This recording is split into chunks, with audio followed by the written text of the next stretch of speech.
L'aéroport Toulouse-Blagnac, le partenaire des entreprises du Grand Sud-Ouest, vous présente le Club Éco d'Objectif-News.tv.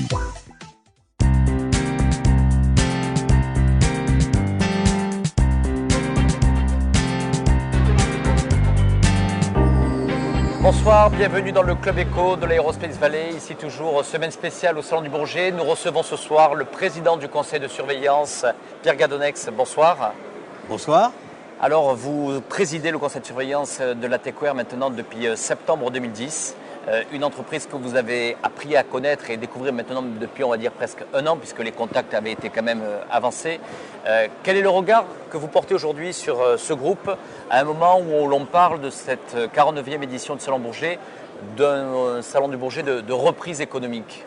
Si vous voulez, c'est vraiment ce qui est frappant ici au Salon du Bourget, c'est de voir l'extraordinaire amélioration de ce secteur, notamment si on compare, je n'y étais pas, mais ce qu'on m'en rapporte au Salon du Bourget il y a 2 ans, on a une situation totalement différente et on voit avec l'affluence qu'il y a à ce salon et les annonces qu'il y a, une formidable reprise de ce secteur de l'aéronautique, surtout civile d'ailleurs, et qui bien sûr est une très bonne nouvelle pour la France, pour le Midi-Pyrénées et pour la TECOR.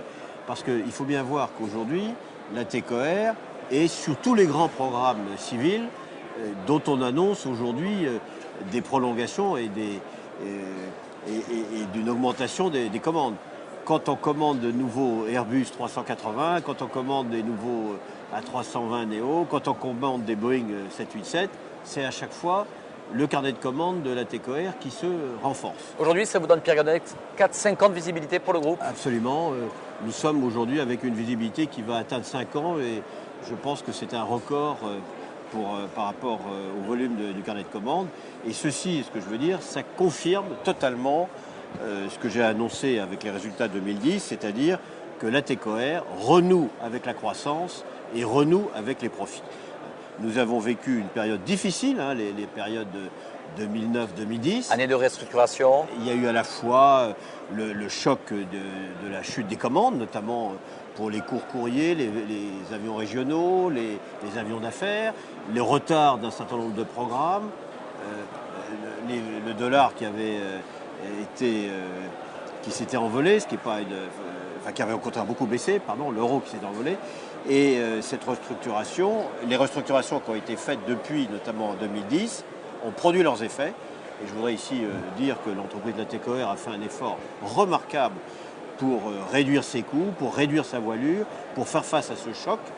Et ceci avec un sens des responsabilités des hommes et des femmes de l'entreprise remarquable, puisque les effectifs ont été réduits de pratiquement 1000 sur 4000 ou sur 5000, pour arriver à 4000 à la fin. Et donc ça a été fait de façon extrêmement responsable.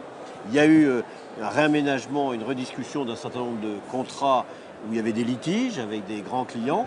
Et puis la reprise du marché que confirme aujourd'hui le Bourget. Et donc maintenant, moi je peux dire que la TECOR renoue avec la croissance et les profits. Nous avons une croissance l'année dernière d'un peu plus de 3%. On prévoit cette année, notamment avec des facturations exceptionnelles, une croissance de l'ordre de 20%. Et surtout, ça se traduit par quelque chose de très important pour la région Midi-Pyrénées, mais c'est le fait on a annoncé un programme de recrutement, et c'est 150 personnes en France, essentiellement en région Midi-Pyrénées, qui sont recrutées, et pour l'ensemble du groupe, c'est 400 personnes qui vont être recrutées au cours de l'année 2011. Est-ce qu'ici, bien entendu, on voit bien que s'il y a un retour à la croissance, il y a aussi de plus en plus de concurrence. On voit bien aussi la part que prennent les pays comme la Chine, le Brésil ou encore la Russie à ce marché de l'aéronautique porteur. Donc la concurrence va être de plus en plus féroce. Est-ce que cela justifie et accélère la nécessité d'accélérer le processus de rapprochement de partenariats industriels et financiers pour la TECOR? Je pense que ça ne l'accélère pas puisque la conjoncture est bonne et donc nous avons beaucoup moins le couteau sous la gorge que nous l'avions, parce qu'on l'a eu. Il faut bien voir que 2009-2010 ça a été une année de véritable crise pour la TECOR.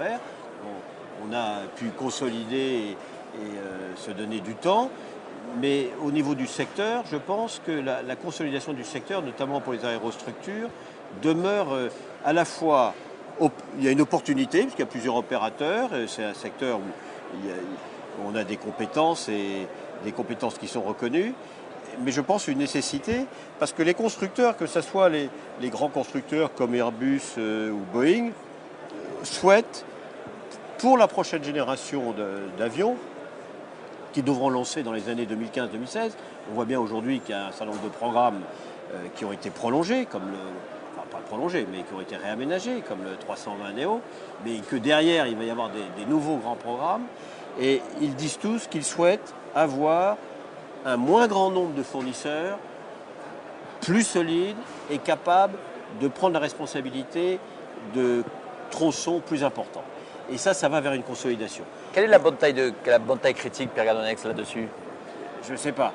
Mais ce dont je suis sûr, c'est que dans cette perspective, la TECOR a des formidables atouts et un rôle à jouer. La TECOR, dans ces deux secteurs, il n'a pas que le secteur des aérostructures. Il y a aussi le câblage, l'ingénierie, qui marche très bien d'ailleurs. Mais je pense que la TECOR a aujourd'hui des atouts reconnus mondialement. D'abord, des clients diversifiés.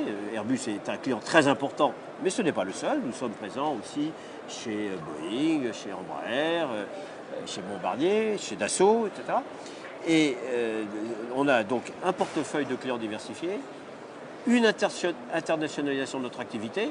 On est très fort, et notamment notre compétence de matières grises, mais pas seulement, mais aussi de production, est largement en Midi-Pyrénées, mais il y en a aussi à l'international.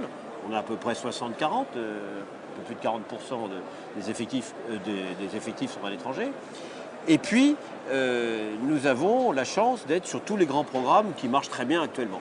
Donc on est aujourd'hui dans une situation saine et avec un bureau d'études et une compétence d'études qui fait près de 1200 personnes, essentiellement d'ailleurs en France, mais pas seulement, et qui fait que dans une consolidation du secteur, la TECOR a son rôle à jouer.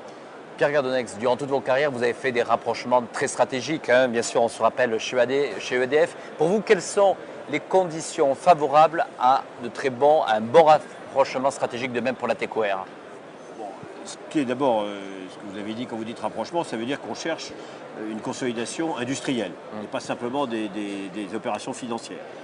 Donc on recherche une opération industrielle qui soit créatrice de valeur. Et quand je dis créatrice de valeur, c'est-à-dire qu'il soit acceptable et qui apporte un plus à toutes les parties prenantes. Et dans les parties prenantes, je mets le personnel, je mets les actionnaires, je mets les créanciers, je mets les clients, parce que toute opération de ce type doit être perçue comme un plus par les clients. Et puis, pour les autorités locales, les autorités nationales, apparaître comme une consolidation du secteur. Ça sera facile de trouver l'équation justement qui donne satisfaction à tout le monde? Je pense que la situation est... Une négociation, c'est toujours un processus complexe, bien sûr, mais je pense qu'on peut raisonnablement encore se fixer l'objectif d'arriver à quelque chose d'ici la fin de l'année. Mais aujourd'hui, la conjoncture économique et industrielle fait qu'on a beaucoup moins le couteau sous la gorge et que je pense que nous sommes en meilleure situation pour arriver à un tel objectif qu'on l'était il y a un an. Là-dessus, Pierre Gardonex, est-ce que des fois vous comprenez un petit peu l'inquiétude de certains élus, hommes politiques qui souhaiteraient que la TECOR reste dans le patrimoine national franco-français? Est-ce que c'est une condition ou pas pour demain?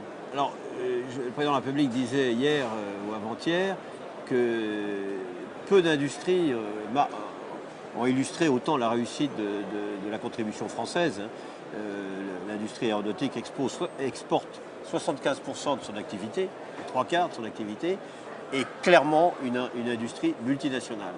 La compétition est multinationale, les clients sont à l'étranger et les opérateurs, ils sont, s'agissant d'Airbus ou de ADS, en Europe, mais nous avons des clients en Europe, mais aussi aux États-Unis et ailleurs, même au Brésil. Donc nous sommes une industrie internationale avec une compétence très forte en Midi-Pyrénées et ce noyau de compétences est évidemment un des atouts de l'entreprise que non seulement il faut préserver, mais qu'il faut développer. Merci Pierre Gardonex d'avoir répondu à notre invitation.